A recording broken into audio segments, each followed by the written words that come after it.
Assalamualaikum warahmatullahi wabarakatuh. Di sini saya perwakilan dari kelompok 5 yang beranggotakan saya sendiri Andar Hani Pramesti, kemudian Alivia Prabita Rahayu, Fikri Abdurrahman Zaki, Ira Nursanti, dan Muhammad Diki Kurniawan. Kami akan menjelaskan tentang materi keterampilan memimpin diskusi. Saya sendiri akan menjelaskan tentang pengertian diskusi. Diskusi merupakan suatu kegiatan yang dilakukan oleh dua orang atau lebih yang berbentuk kelompok untuk bertukar pikiran, gagasan, dan informasi secara lisan dan bertatap muka untuk mencari kesepakatan dalam menyelesaikan suatu masalah. Berdiskusi dapat memperluas pengetahuan dan pengalaman.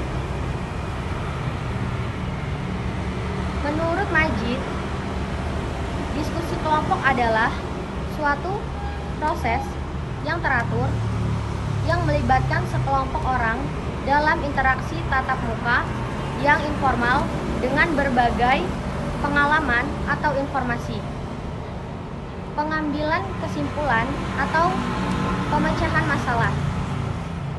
Sekian materi yang dapat saya sampaikan. Saya akhiri. Wassalamualaikum warahmatullahi wabarakatuh. Baiklah teman-teman, perkenalkan saya Ira Nursanti. Baiklah di sini saya akan menjelaskan langkah-langkah dari metode diskusi.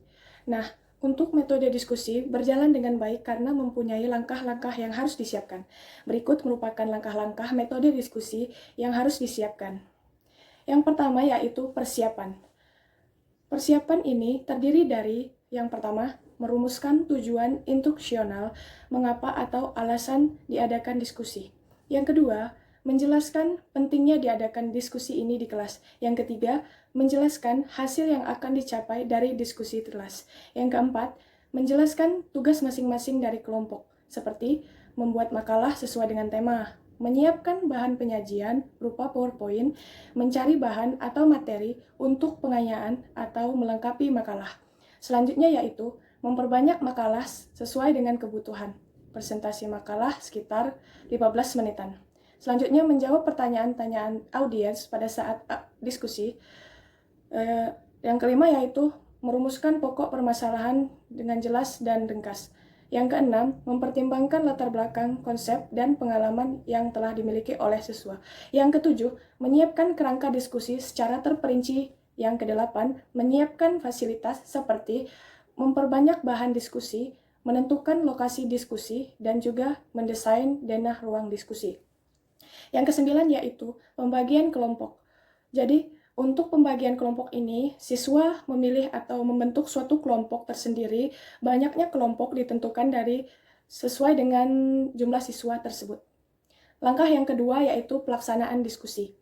Adapun langkah-langkah yang harus dilaksanakan pada saat pelaksanaan diskusi, diantaranya yang pertama yaitu guru menginformasikan tujuan pembelajaran atau mengomunikasikan pokok permasalahan yang akan didiskusikan. Selanjutnya yaitu kelompok penyaji menyajikan makalah atau bahan untuk didiskusikan, paling lama sekitar 15 menitan. Tugas moderator yaitu memberikan kesempatan bertanya kepada audiens per termin. Tiap termin ini terdiri dari 3 penanya. Yang keempat yaitu pemberian kesempatan kepada kelompok penyaji untuk menanggapi pertanyaan dari audiens tersebut. Dan yang kelima yaitu pada saat pelaksanaan, terutama pada diskusi kelas tahap awal atau tugas guru sebagai moderator adalah mengendalikan anggota yang terlalu banyak bicara, mengusahakan anggota yang pemalu untuk berpartisipasi aktif untuk bertanya. Untuk langkah yang terakhir yaitu penutupan. Penutupan pada diskusi antara lain yaitu moderator menyimpulkan hasil diskusi, evaluasi pelaksanaan diskusi, memberikan kesempatan kepada kelompok lain untuk memberikan evaluasi pelaksanaan demi kebaikan diskusi selanjutnya. Dan yang terakhir yaitu guru memberikan atau mengingatkan pelaksanaan diskusi berikut kepada calon-calon kelompok penyaji agar mempersiapkan diri lebih baik lagi dari kelompok sebelumnya. Baiklah, itulah beberapa langkah yang harus disiapkan pada saat akan melaksanakan diskusi. Perkenalkan, nama saya Muhammad Diki Kurniawan. Saya akan menjelaskan tentang diskusi yang efektif. Agar diskusi berjalan dengan efektif, guru juga harus mampu membuat siswanya aktif secara fisik, intelektual, dan emosional.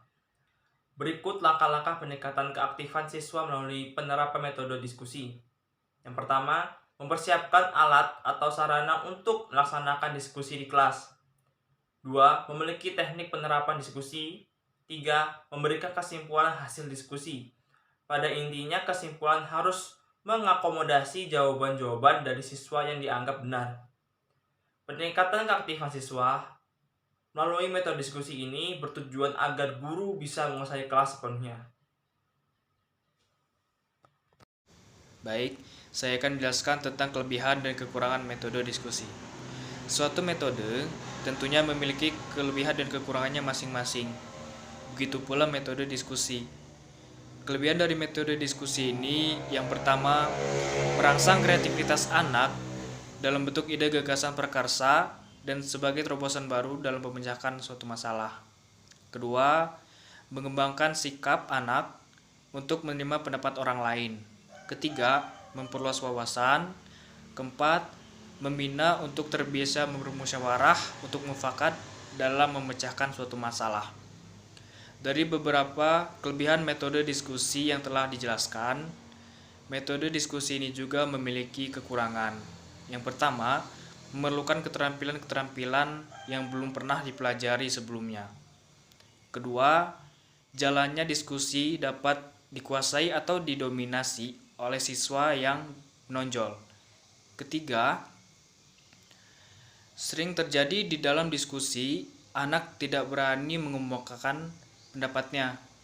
Keempat, jumlah siswa di dalam kelas yang terlalu banyak mempengaruhi kesempatan anak untuk mengemukakan pendapatnya.